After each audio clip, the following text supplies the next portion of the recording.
A man with questionable opinions once said action games shouldn't have combos. So I turned Devil May Cry 5 into a one-button action game. By using a nifty feature called Auto Assist, all I have to do is press a single button and the character will do the rest of the work. That means today I've decided to answer a question that nobody has had. Can you beat DMC5 by letting the AI play the game?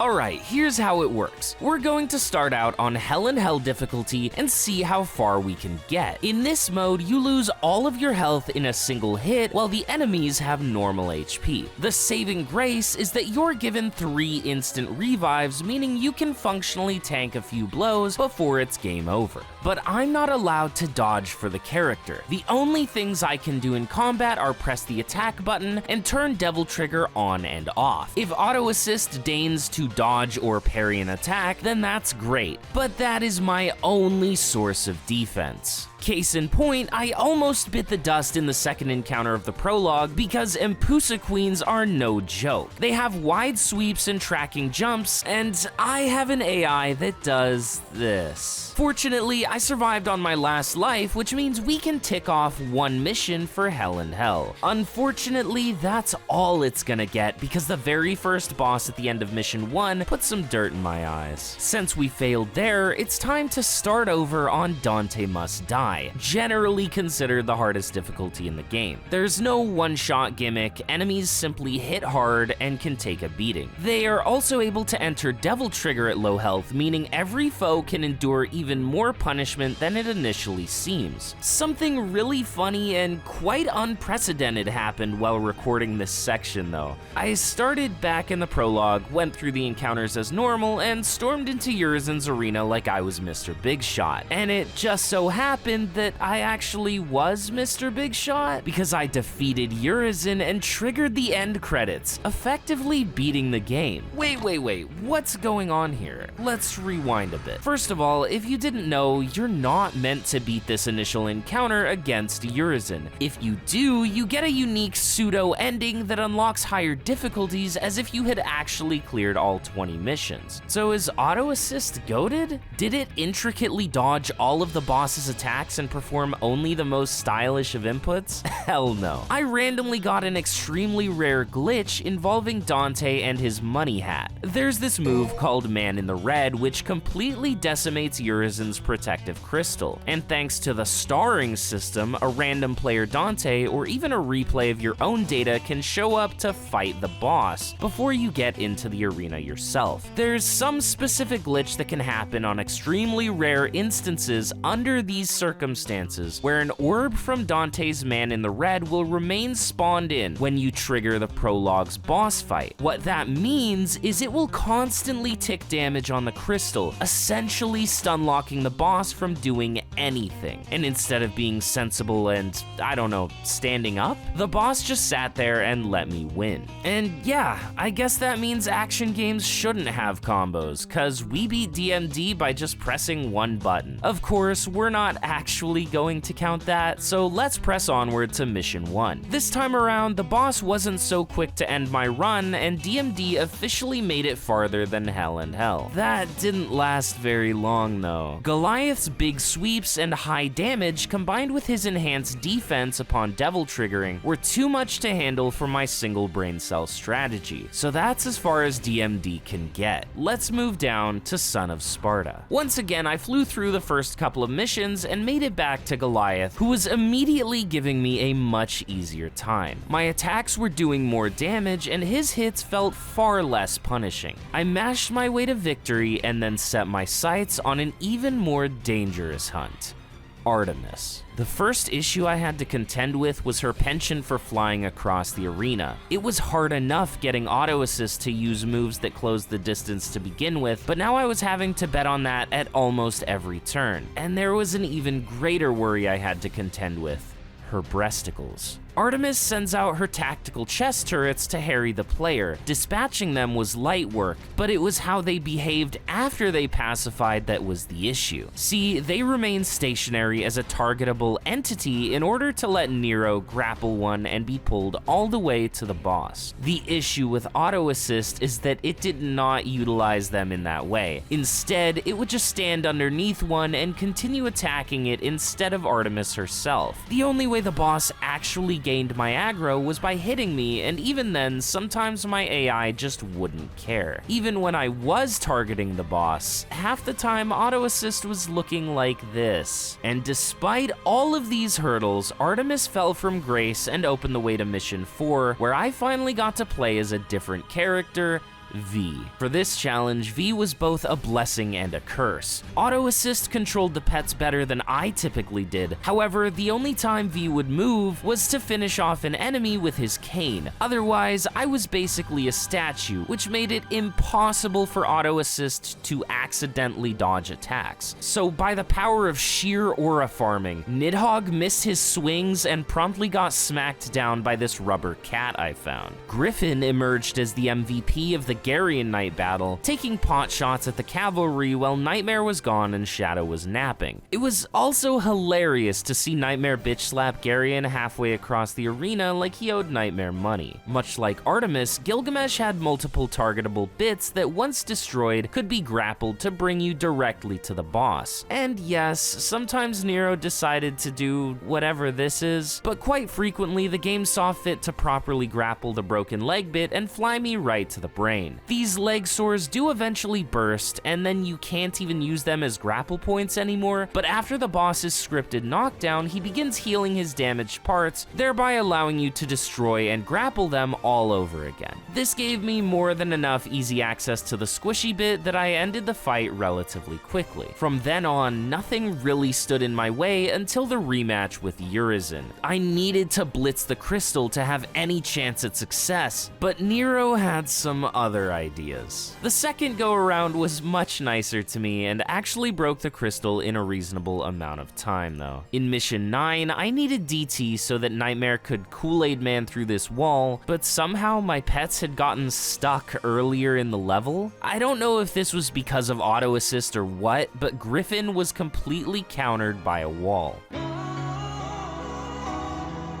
His pathing just wouldn't allow him to do anything but fly directly into it, even when I was far enough away that he reasonably should have teleported to me. But moving on from that, it was finally time to pilot AI-controlled Dante. This son of Sparta has 4 melee weapons, 4 guns, and 4 styles. As far as auto assist functions with him, it's a bit more restrictive with his options though. The game will never swap to Gunslinger or Royal Guard, meaning it only ever goes between Trickster and Swordmaster for the gap-closing teleports or the expanded weapon movesets. I should also note that anytime I tried firing a gun, auto assist would switch to Dr. Faust every single time. If you're not familiar with that weapon, it uses your currency in exchange for absolutely broken amounts of damage with no effort. So yeah, it didn't want me to play the game even a little bit, so I just avoided pressing the gun button altogether. Much to my surprise, the Dante AI was insanely proficient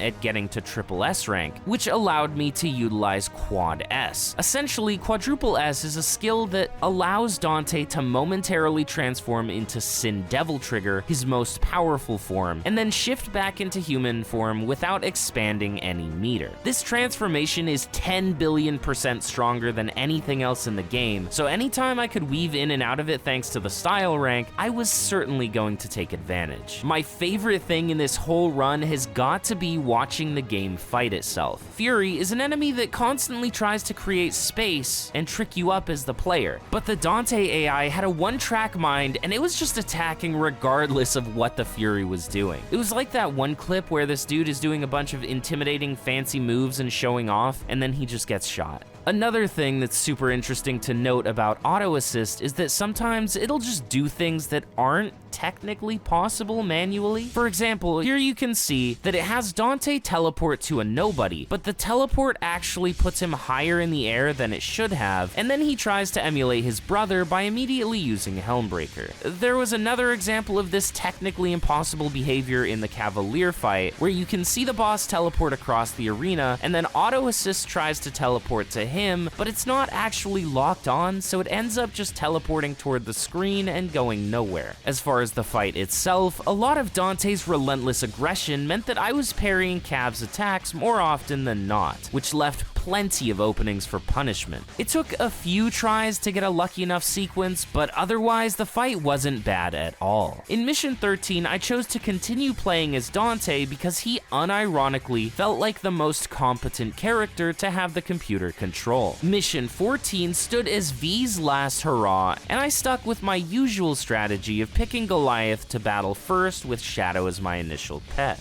Because of Ved's penchant for aura farming, I took 10 billion points of damage by the time I actually got through the very first boss. Now, there's almost no healing and absolutely no checkpoint between boss fights here, so this health was all that I had to work with. Fortunately, Shadow and Nightmare work extremely well at keeping Cavalier's aggro, so I got to aura farm uninterrupted, and then there was only Artemis left to contend with. Her attacks can be difficult to dodge even while moving, so naturally I got slapped right at the start of the fight, placing me firmly into the one hit from death range. Then something miraculous happened. Like the protagonist of your favorite shonen anime, all of my allies showed up to shield me from imminent doom just in the nick of time, and I secured the victory. In the very next mission, I encountered my biggest obstacle yet, a wall.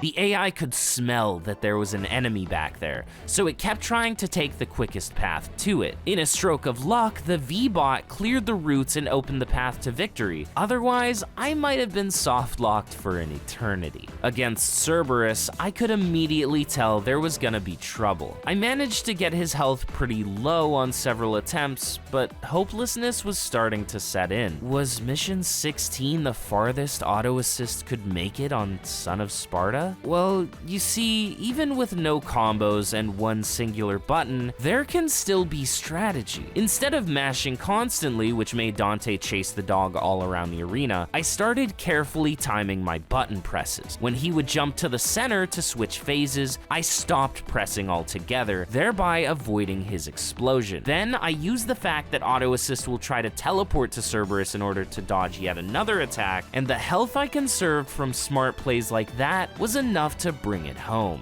Speaking of homes, Urizen was ready to throw hands with my AI Dante outside their childhood abode, and despite the troubles I just had with the previous boss, this one went down first try. His attacks are usually extremely intimidating and damaging, but unlike Cerberus, Urizen was quite easily staggered, which led to Dante being able to capitalize on tons of damage. This was not the case against Nightmare and friends. Tons of the elements at play created a nightmare scenario for this challenge, pun entirely intended. First of all, there were 3 entities for auto assist to divert its attention between, and when one went into stalemate, I was guaranteed to get hit by its wake-up attack. My damage was already lacking on account of the AI never really doing optimal DPS, and it was further split between multiple targets. I couldn't even tank through any of Nightmare's hits because they were chunky enough to stagger through my hyper armor in Devil Trigger and knock me around regardless. Then there was the matter of the boss's actual health bar, because in reality, it's much bigger than it initially seemed. Even if you drop all 3 platforms on your way to the fight, there will always be a guaranteed healing pool for the boss to use, meaning you can essentially tack on an additional 40% HP to the boss's health pool. These odds were just too much for auto assist to overcome, and this fight became its grave on Son of Sparta. Down to Devil Hunter we go. Even on the second easiest difficulty in the game, this fight proved extremely difficult. I made it to the final quarter with a smidge of health left and staggered Nightmare into ball form mere moments before he resurrected both of his companions, thereby securing the win.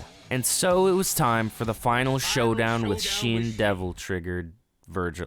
It's a Final Fantasy X reference. Don't worry. I'll probably overlay the clip when I say it. Don't worry, it's fine. Sounded better in my head though. AI Dante versus AI Virgil. And one of them was certainly better than the other. The first phase of the fight made it seem almost doable. Virgil's damage was still insanely high, but auto assist had enough sauce to push through at a decent pace. It all immediately went downhill as soon as Virgil devil triggered though. The entire fight shifts gears and it essentially becomes a survival mission. Unfortunately for me, the AI had absolutely zero survival skills. In this phase, Virgil could care less about what I was doing, and my AI never cared about a single thing any enemy was doing up to this point. Virgil's relentless offense and absurd damage was far too oppressive, so we can mark Mission 19 as the highest point the Devil Hunter could get to. What that means is we only had one difficulty left, the easiest one in the game,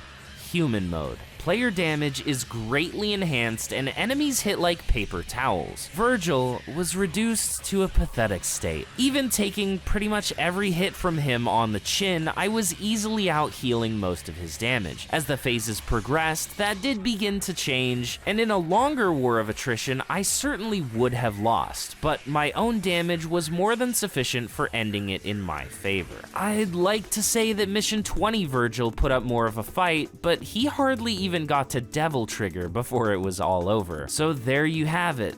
Devil May Cry 5 cleared entirely by using the auto assist AI. Granted, it took dropping the difficulty all the way down to human, but looking back at the list, I'm genuinely surprised at how far the AI made it on Son of Sparta, as well as a little bit shocked that DMD didn't get farther. All in all though, it was quite fun to watch the game fight itself while I tapped a singular button. There was even still some strategy I needed to employ at certain stages of the run, and I think that's pretty cool. So, should action games have combos? Absolutely. But if you don't want them, just turn on auto assist or the equivalent to it in whatever action game you're playing. That's all I've got for you today, so take care everybody, and I'll catch you guys in the next one.